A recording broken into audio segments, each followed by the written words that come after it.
Good YouTube, Quinn Wade coming to you with that instant basketball analysis on Analysis Playground on YouTube, exclusively on there forever. And we're gonna talk about how the Cavaliers was trailing by double figures, got all the way back into the game, and was able to win by double figures, 142 to 126. The Memphis Grizzlies go to 25 and 54 and 14 and 27 at home. Cavaliers get their 50th win now. They're 50 and 29 and 25 and 15 on the road. Cleveland did beat Memphis 2-0 this season. They only played each other twice each season, and it's their last meeting. And since the Grizzlies not a playoff or a play-in team, they won't see each other until next season. No James Harden, no Donovan Mitchell. For the people that think that they played in this one, they did not, and it didn't matter because they won anyway.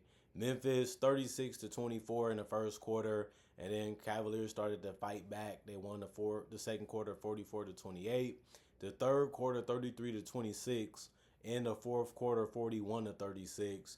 Jared Allen did a good job in the paint and protecting it to some extent. He played 25 minutes, had 13 points. He went 5 of 7 from the field, 3 of 5 from the free throw line. He got 9 boards, 1 assist, 2 turnovers, a steal, and 2 blocks. He also had no personal fouls, which is tough to do, but he was able to accomplish it. He also had 2 offensive boards and was a plus 11 and plus minus. Did exactly what they needed him to do. Kept the ball moving, kept attacking the paint, kept finding ways to get his teammates open and good looks. Evan Mobley did similar things. He played 26 minutes. He ended up getting 24 points. It was 9 of 11 from the field. He was able to make a 3 and miss a 3, and he also finished real well around the rim. He went 5 of 8 from the free throw line. He had 6 rebounds, 4 assists, 3 turnovers, 2 offensive rebounds, 2 personal fouls, and was a -2 and plus minus. Then the shooter was attacking real well in this game, even launched a 3 and was able to make it. The other one he missed. He went 5 of 6 from the free throw line, so he attacked at the right time and kept guys guessing. That's what you have to do sometimes. He finished 8 of 12 from the field. That's efficient, but he also gave you 11 assists.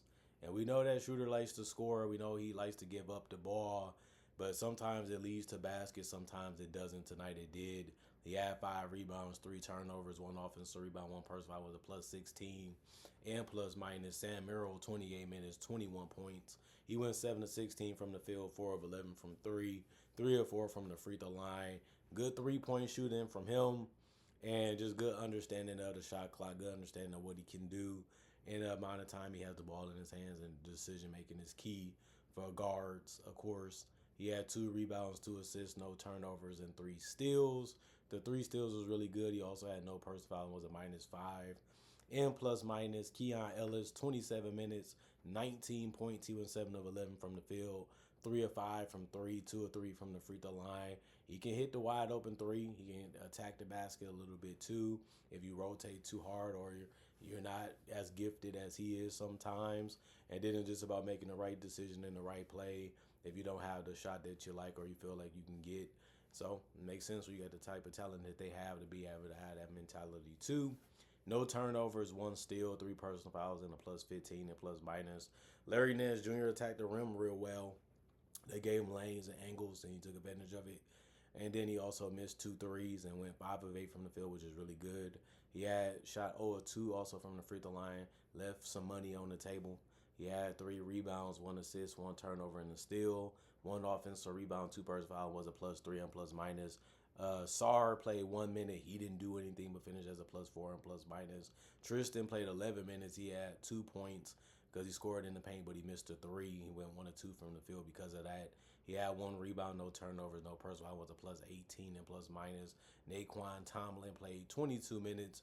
He ended up getting 10 points. He went 4 of 7 from the field, 1 of 2 from 3, 1 of 1 from the free throw line. Good finishing around the basket. Got an and 1 opportunity.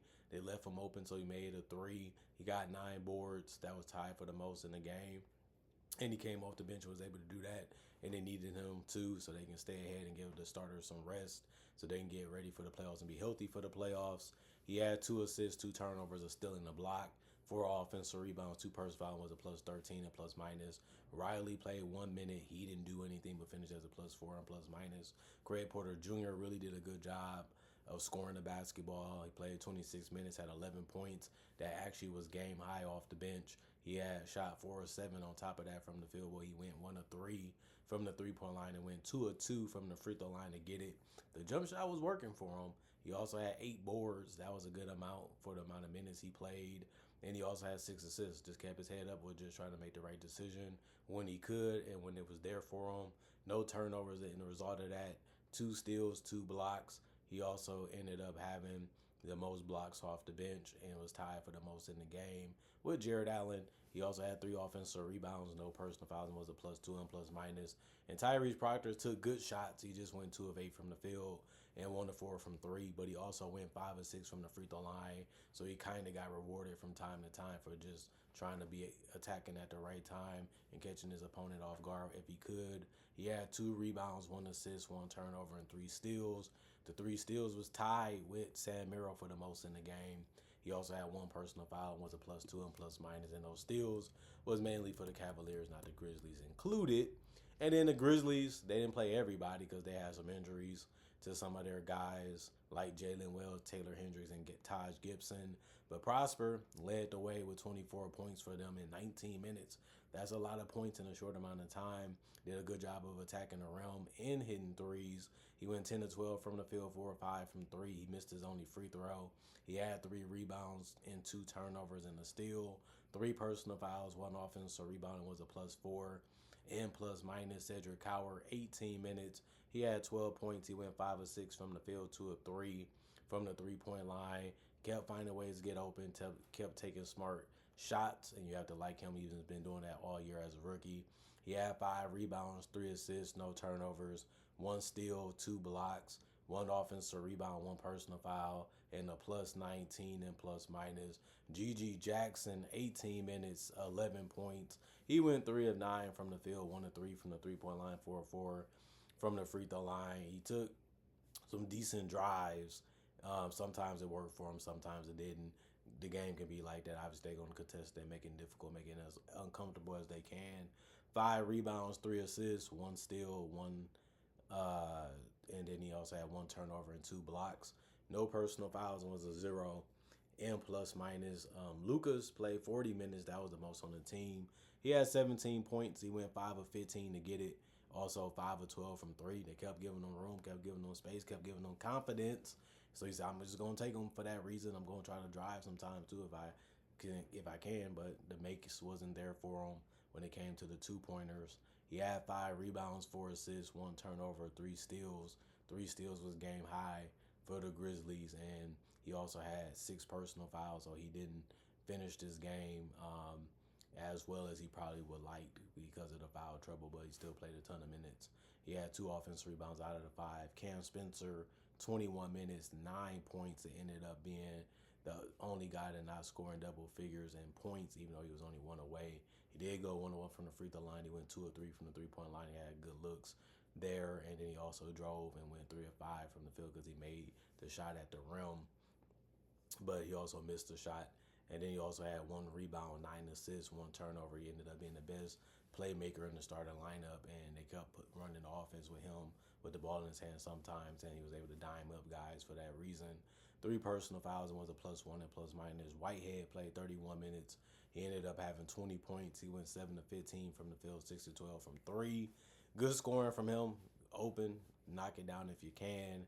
Made half of them. Not going to be mad at for that reason. He did attack the basket a couple of times. Sometimes it worked, sometimes it didn't. It's just like that for everybody that plays basketball. 3 rebounds, 1 assist. He did have 4 turnovers. That was the most off the bench. He had 2 personal fouls and was a -33 and plus minus. Toby played 32 minutes. He had 3 points. He went 1 of 8 from the field, 1 of 5 from 3, 0 of 2 from the free throw line. Too many misses from him in the game, whether it was from 2 or from 3. You can say that has been a problem for a lot of guys that they needed to step up to be able to win this one. Instead, he did have 2 rebounds, 1 assist, 1 turnover, 1 offensive rebounds, and he almost fouled out but didn't. But he also did finish as a -14 and plus minus. Blau played 37 minutes, had 20 points. He actually went 7 of 14 from the field and went 6 of 11 from 3. He did a good job of just staying open, knowing how to get open, and then just taking his time to be able to drop them in if he could.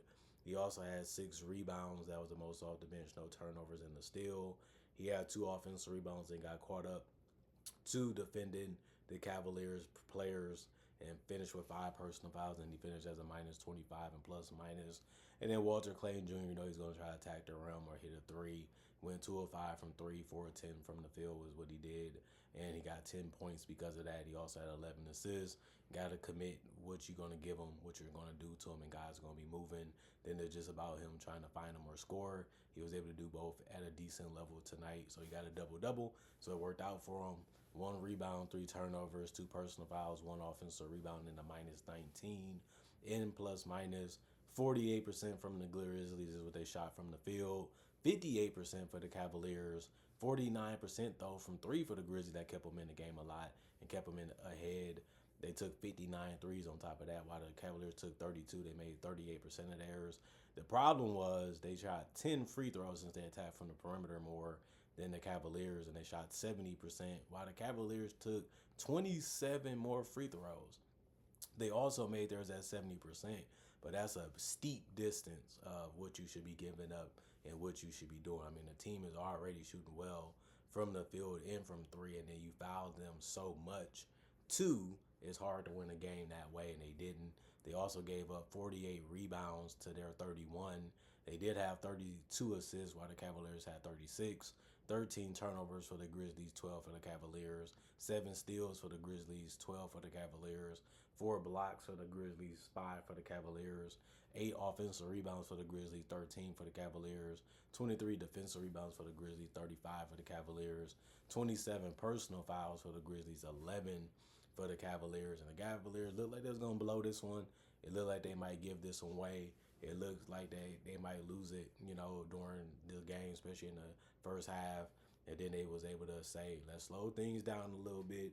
Let's take our time a little bit more. Let's figure out what they're doing. Let's play a little bit more defense. Let's crash the glass a little bit more. Let's beat them on the paint a little bit more instead of taking some tough twos and some tough threes. Then it started working. Then it started being consistent. Then it was just what the Cavaliers just kept attacking them that way, and then it was just a tough thing for the Grizzlies to handle.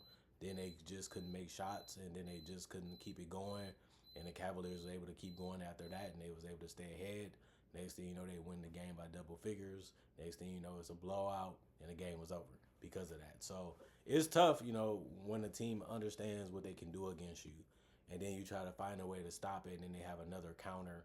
Then they attacking you 2-3 different ways, and then you're just trying to find out what happened. And while you're doing that, you're losing by more because you just can't figure that part out. And it's tough to win basketball games against teams with talent and good coaching. We know what Kenny Atkinson can do. We know that he had 2 all-star caliber players on the court while the Grizzlies had none. And we knew that they had guys that can penetrate and shoot.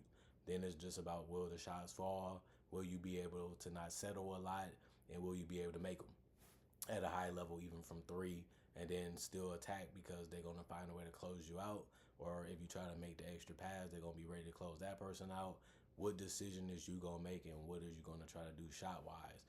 Is it get to the free throw line? Is it get to the basketball? Then they start getting to the free throw line. They start getting to the basket and making the right pass to a guy that was already near the basket, and then they also made their three. So Cavaliers was able to play a complex offense for a team like the Grizzlies not to be able to figure out as the game continued on, and it ended up helping them lose the game by the end of it.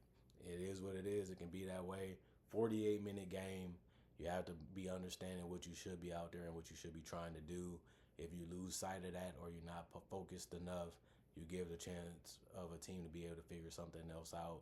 Try to make a different type of game plan or a quick adjustment. If you can't adjust to that enough, you might be lost. If you're lost, you might get blown out. You might get beat, or you might just lose a close game. Loss is a loss is what people say, so I agree with that. No dispute on that. And this was supposed to be more of a win for the Grizzlies, but it ended up turning out to be a loss because they couldn't figure things out when it mattered or throughout the game, so it ended up helping them lose by the end of it. Comment, like, subscribe, share, hit the notification bell to get the analysis when it first come out. Y'all stay blessed up. Y'all stay good. Peace. And I'll see y'all later today, hopefully with more analysis, man.